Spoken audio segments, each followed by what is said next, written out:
Get together to this word called raps. Sip that smooth roast and try your best not to snap. The best part of waking up is Folgers in your cup. All right, an all too familiar scene in 2020.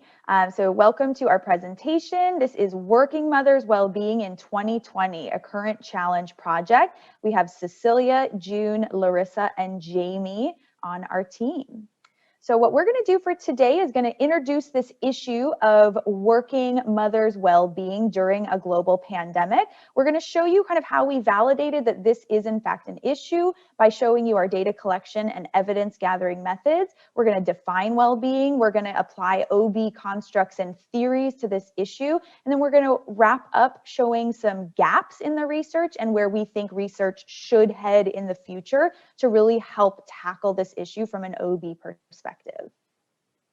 So our current challenge statement is impact of the pandemic on the well-being of working mothers, an OB perspective.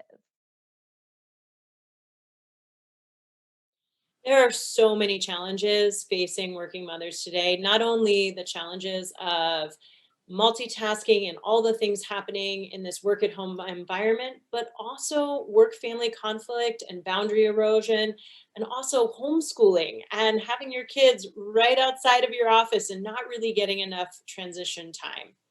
We wanted to make sure that our assumptions around the challenges facing working mothers were correct. We do have two working mothers on our team, so we had some real world experience, but we wanted to make sure of that.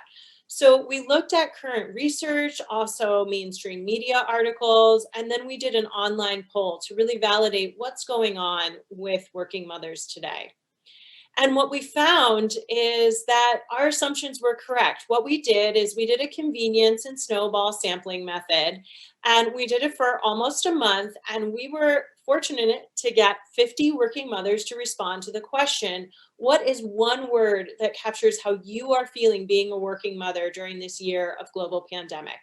And what you see is overwhelmed is the number one, but we see distracted, tired, stretched, worried, a lot of negative words, unfortunately, but this really validated the problem that we thought working mothers were having in this environment. We also see with Gallup's research that 2020 had the highest levels of sadness. So you combine that with a global pandemic, working from home as a mother, having kids home from school, all of these things. And we see we really have a problem that we believe OB research and theory can help with. So one of the things we looked at is what's in the mainstream media, and you see titles like how COVID-19 is impacting the mental health of millennial moms. Mothers' careers are at extraordinary risk right now. We see articles from NPR, CNBC, and really they're all over the mainstream media. We're also seeing that current research topics are covering these things too, and we're seeing research and publications covering things like how the burden has increased for mothers and women in the workplace. So in order to really make sure we were applying the right OB theory and research, we needed to come up with how are we going to define well-being? Because there are so many different constructs and models for well-being. So I'll turn it over to June to talk about our choices there. Thank you, Jenny. And as we learn from positive psychology, there are four well-known constructs of well-being, as you can see in this slide. Both subjective well-being and self-determination theory have 3 dimensions, whereas psychological well-being and PERMA have 6 dimensions. PERMA is arguably the most popular well-being construct of them all, and the model that is most suited for the work environment. For these reasons, we, the group, decided to adopt the PERMA model of well-being for the purposes of this presentation. However, in the interest of time, we will only focus on 3 of the 6 dimensions in the PERMA model. And these are positive emotions, positive relationships, and health.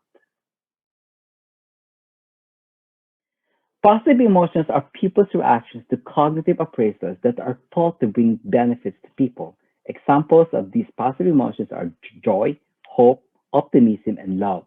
However, as you saw in our word cloud survey, 87% of our respondents had negative emotions And sadly, this is unfortunately confirmed by the Gallup survey indicating that 2020 is the saddest year in America.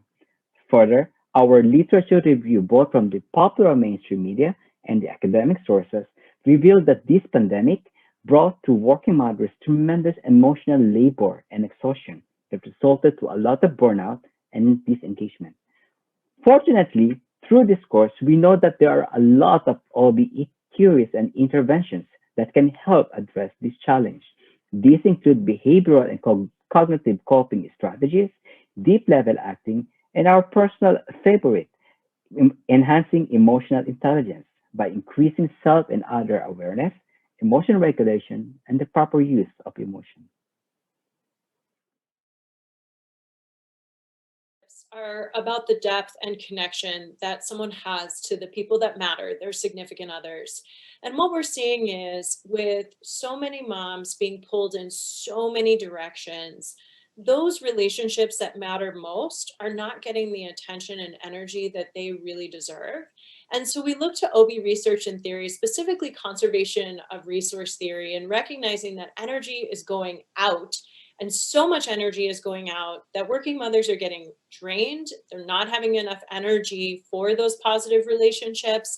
And we look at OB constructs to think about how do we replenish mothers, working mothers. And when we look at self determination theory, we see the three elements of this really being able to contribute and replenish working mothers.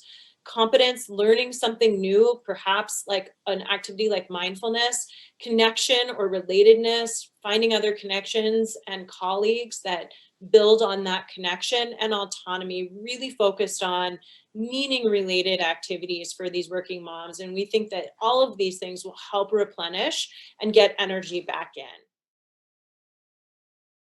The World Health Organization has defined health as a state of complete physical, mental, and social well being, and not merely the absence of disease or infirmity.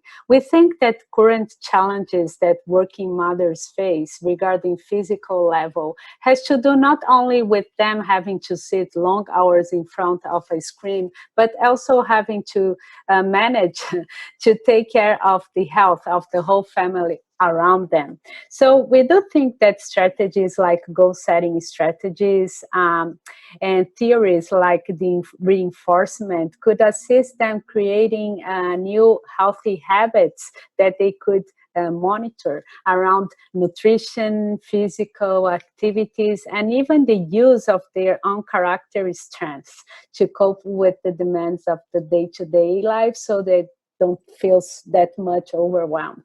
Mindfulness practices and increasing self-awareness really causes neurotransmitters like serotonin and oxytocin to increase in the body and to cope with anxiety and stress, what really contribute. So here we prepared a summary of some OB and strategies that we have talked about in this presentation in all these levels: cognitive, psychological, and physical level, mindfulness, goal setting, learning and decision making, mini making, and emotional intelligence and deep level acting. We do know that performance is a function of motivation, ability, and opportunity. And we think that if we can increase this pool of energy that they have inside of them, they can allocate it better to cope with all the challenges they are facing right now. So definitely looking at the research, we see some gaps that have not been filled in. So some things that kind of we noticed in looking at this issue of working mothers' well-being during a global pandemic, we need to do more research on work-family conflict and boundary management in the remote setting.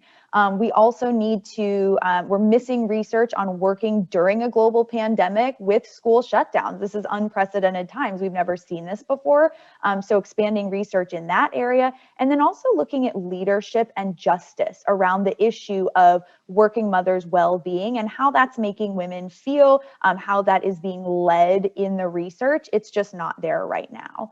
So looking to kind of the future of research and what we think OB can do to help kind of mitigate this problem. First, we know the working world is completely in a transformation phase. And so we need to look to how can we incorporate in-person and remote work and really support working mothers in doing both, and working fathers. We need to look at redesigning workspaces to become more working mother friendly. So how can we set up mothers to have workspaces that really facilitate motherhood and work at the same time in the same place? Next, we want to look at interventions to really include fathers, to create a sense of belonging and meeting for fatherhood that kind of crosses over between work and home life, and getting fathers to take more of that burden so that mothers feel less of those resource depletion feelings. And then lastly, we always believe in increasing feelings and experiences of humility, empathy, and vulnerability. We think this will make the working place a happier place for not only working mothers, but for all employees around the world. So with that, thank you so much for your time, and we hope that we are able to help make sense of this big problem.